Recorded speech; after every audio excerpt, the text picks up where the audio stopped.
Hello friends, हम MCom final के paper management of public enterprises के विभिन्न जो टॉपिक्स हैं उनके बारे में चर्चा कर रहे हैं।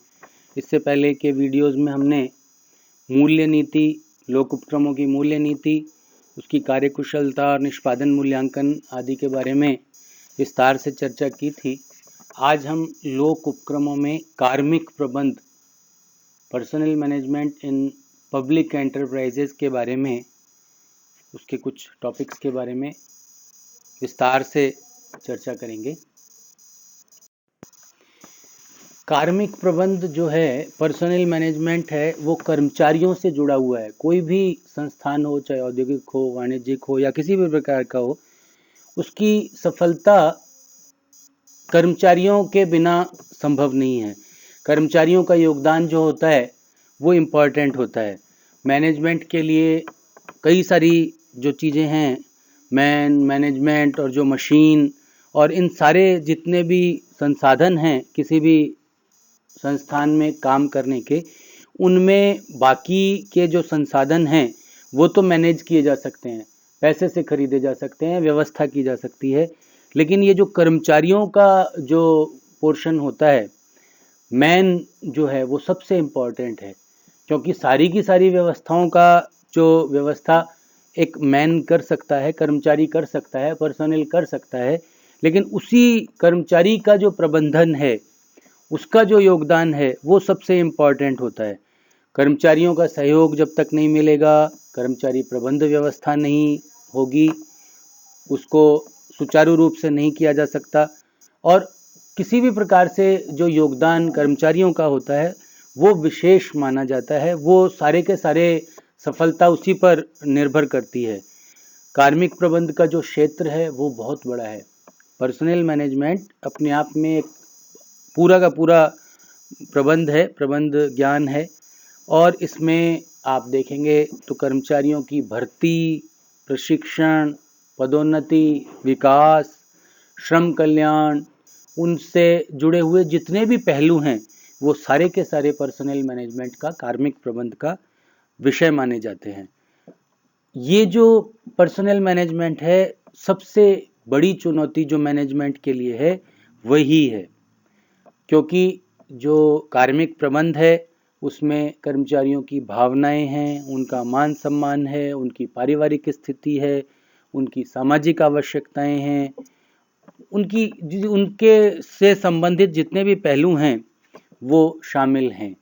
निर्जीव वस्तुओं का प्रबंधन किया जा सकता है, उसमें किसी प्रकार की भावनाओं या मन से जुड़ी हुई चीज़ नहीं होती, लेकिन जो कार्मिक है उसका मानसिक एक संतुलन आवश्यक होता है। मानसिक जो उसकी शक्तियां हैं, उसका भावनात्मक संबंध है, वो अगर कंपनी से हो जाता है, संगठन से हो जाता है, तो फिर संगठन सफल हो सकता है।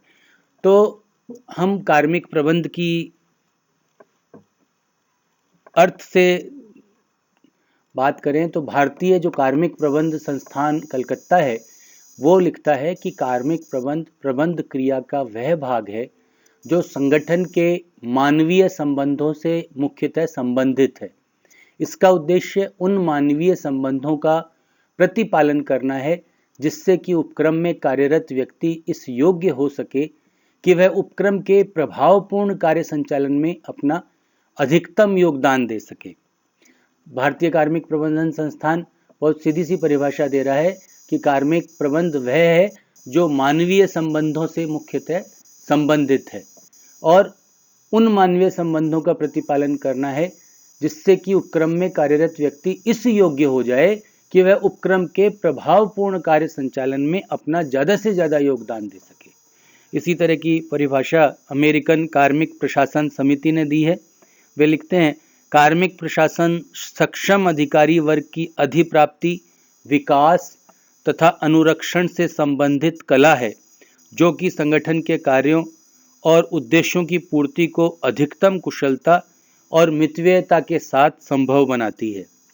तो लगभग वही बात आ जाती है कि अधिकारी कर्मचारियों को प्राप्त करना, उनका विकास करना, उनका अनुरक्षण करना, और वो कला इस तरह से है कि इसको अच्छे से अच्छे तरीके से करना है ताकि संगठन के कार्य और उद्देश्य की पूर्ति ज़्यादा से ज़्यादा कुशलता और मितव्ययता के साथ संभव हो जाए। डेल योडर ने लिखा है कि कार्मिक प्रबंध नियोजन में मानवीय साधनों की प्रयुक्ति, विकास, उपयोग से संबंधित आयोजन एवं निर्देशन की प्रक्रिया है। तो ये भी इसी तरह की बात लिखते हैं कि मानवीय साधन की प्रयुक्ति, विकास और उपयोग और उसका आयोजन और निर्देशन कार्मिक प्रबंध है। इसी प्रकार की परिभाषा माइकल जे जूसियस ने लिखी है। सेवी वर्गीय प्रबंध, पर्सनल मैनेजमेंट या कार्मिक प्रबंध को सेवी वर्गीय प्रबंध भी बोलते हैं। सेवी वर्गीय प्रबंध का आशय प्रबंध के उस क्षेत्र से है जिसका संबंध श्रमिकों की भर्ती, चुनाव, उनका विकास, उनकी व्यवस्था तथा उनके उपयोग संबंधी कार्यों के नियोजन, संगठन, निर्देशन और नियंत्रण से होता है। तो इस प्रकार की परिभाषा मॉरिस डब्ल्यू कमिंग ने भी दी है।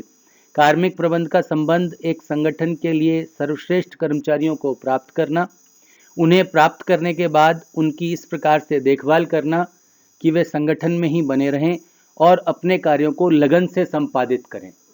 तो स्पष्ट हो जाता है कि कार्मिक प्रबंध का आशय कर्मचारियों की भर्ती, चुनाव, विकास व कार्मिक कल्याण कार्यक्रमों की ऐसी व्यवस्था से है जिससे कर्मचारी उपक्रम में संतुष्टि और सुरक्षा अनुभव कर सकें और अपना पूरा ध्यान उपक्रम के उद्देश्यों की पूर्ति में और संगठन की सफलता में लगा सकें।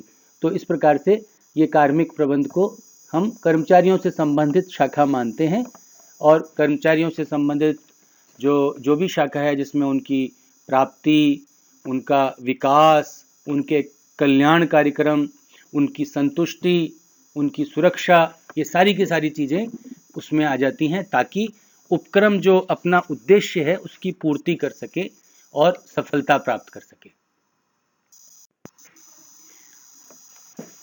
ये जानने के बाद कि कार्मिक प्रबंध क्या है, हम लोक उपक्रमों में कर्मचारी प्रबंध की भूमिका की बात करें, role of personnel management in public enterprises, तो हम ये गहराई से सोचें तो हमें ये समझ में आता है कि उपक्रम कोई से भी हों, किसी भी प्रकार के हों, कर्मचारी प्रबंध की भूमिका बहुत इम्पॉर्टेंट है। पर्सनल मैनेजमेंट, सेवी वर्गीय प्रबंध या कार्मिक प्रबंध बहुत इम्पॉर्टेंट है, फिर वो चाहे कोई सा भी एंटरप्राइजेज हो। और दूसरी तरफ लोक उपक्रमों में तो और ज़्यादा उसकी भूमिका इम्पॉर्टेंट हो जाती है, क्योंकि हम अगर देखें तो हम पाएंगे कि लोक उपक्रमों के साइज़ बहुत बड़े हैं। देश में सामाजिक और आर्थिक विकास के लिए उनकी भूमिका बहुत इम्पॉर्टेंट है। कोई भी एरिया हो डेवलपमेंट के लिए, सोशल डेवलपमेंट के लिए खास तौर से लोक उपक्रमों की हम पहले भी देख चुके हैं कि उनकी भूमिका बहुत इम्पॉर्टेंट है। तो उनमें कर्मचारियों की भूमिका भी बहुत इम्पॉर्टेंट हो जाती है और कर्मचारी या कार्मिक प्रबंध की भूमिका भी बहुत इम्पॉर्टेंट हो जाती है। किसी भी प्रकार का संगठन हो, निजी हो, सहकारी हो या सार्वजनिक हो, कार्मिक प्रबंध बहुत महत्वपूर्ण है। कार्मिक प्रबंध का जो मुख्य उद्देश्य है, निर्धारित लक्ष्यों की प्राप्ति के लिए मानव शक्ति का उपयोग, उसको पहले प्राप्त करना, फिर उसका सही उपयोग करना, उनका विकास करना और अनुरक्षण करना, और इस सब को एक अच्छे से अच्छे तरीके से किया जाए तो उस आशय में यह एक कला भी है, इसको हम कला भी मान सकते हैं। आधुनिक युग में जितनी बेरोजगारी बढ़ रही है, आधुनिकीकरण बढ़ रहा है, एक जो प्रगति है वो साइंटिफिक तरीके से हो रही है, श्रम में प्रबंध की भागीदारी की मांग बढ़ती जा रही है, और अगर हम देखें तो श्रम संघों का प्रभाव बढ़ता जा रहा है, कानून की भूमिका बहुत ज़्यादा बढ़ती जा रही है। और उस सब में अगर हम विश्लेषण करें तो ये पाएंगे कि अगर हम सही ढंग से कार्मिक प्रबंध कर लेते हैं तो ही प्रबंध सफल होगा। उचित कार्मिक प्रबंध के बिना कोई भी उपक्रम या लोक उपक्रम सफल नहीं हो सकता। दूसरी तरफ आप देखिए कि लोक उपक्रमों की जो बढ़ती संख्या है, श्रमिकों और कर्मचारियों की जो बढ़ती संख्या है, और दूसरी तरफ जो श्रम संघों का प्रभाव बढ़ता जा रहा है, उसने कार्मिक प्रबंध के महत्व को और ज़्यादा इम्पॉर्टेंट बना दिया है, बहुत महत्वपूर्ण बना दिया है। लोक उपक्रमों का दायित्व सामाजिक दायित्व माना जाता है, सामाजिक उत्तरदायित्व माना जाता है और वहाँ पर उसको आदर्श नियोक्ता की भूमिका निभानी होती है। लोक उपक्रमों में कार्मिक प्रबंध की विशेष भूमिका मानी गई है, लेकिन हमारे देश में हम अगर ध्यान से देखें तो इसकी तरफ ध्यान कम ही दिया गया है। आज भी हमारे लोक उपक्रमों में कार्मिक प्रबंध की आधुनिक विचारधाराओं को अपनाने में एक हिचकिचाहट या परेशानी महसूस की जाती है। कर्मचारियों में उपक्रमों के प्रति एक असंतोष दिखाई देता है और अधिकांश लोक उपक्रमों को कार्मिक समस्या से जूझना पड़ता है। इसी से फिर धीरे धीरे करके औद्योगिक अशांति बढ़ती है। वास्तविकता भी यह है कि हमारे लोक उपक्रमों के पास कार्मिक प्रबंध की कोई निश्चित और दीर्घकालीन योजना नहीं है, न ही कार्मिक प्रबंध को कोई खास विशेष महत्व दिया जाता है। यही कारण दिखाई देता है कि लोक उपक्रम कुशलतापूर्वक कार्य निष्पादन नहीं कर पाते। प्रशासकीय सुधार आयोग ने अपनी रिपोर्ट में लिखा था कि लोक उपक्रमों के कार्मिक प्रबंध विभाग अपने विशिष्ट कार्यों को करने के स्थान पर जो रूटीन का काम है, जो दिन प्रतिदिन के कार्य हैं, उसी में लगे रहते हैं। उन्हें कार्मिक प्रबंध व्यवस्था में ही अपना ध्यान केंद्रित करना चाहिए। लोक उपक्रमों के प्रबंधकों को चाहिए कि वे कार्मिक प्रबंध के महत्व को स्वीकार करें और इस विभाग में औद्योगिक श्रम, नियोजन, इंजीनियरिंग आदि में विशिष्ट योग्यता रखने वाले अधिकारियों को, कर्मचारियों को नियुक्त करें, उन पर ध्यान दें, उनके विकास के, उनके कल्याण के समस्त कार्य करें।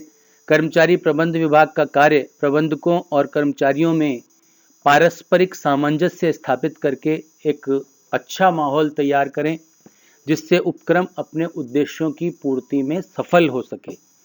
भारतीय लोक उपक्रमों में अगर देखा जाए तो कार्मिक प्रबंध विभाग अपनी भूमिका अभी तक भी कोई बहुत अच्छी तरह से नहीं निभा पाया है और इस कारण उपक्रमों में कर्मचारी और प्रबंध के बीच जो संबंध होते हैं उसमें बहुत ज़्यादा गिरावट महसूस की गई है। तो ये लोक उपक्रमों में कर्मचारी प्रबंध की भूमिका के बारे में थोड़ा हमने आज चर्चा की थी। आगे हम कर्मचारियों की भर्ती और चयन के बारे में विश्लेषण करेंगे।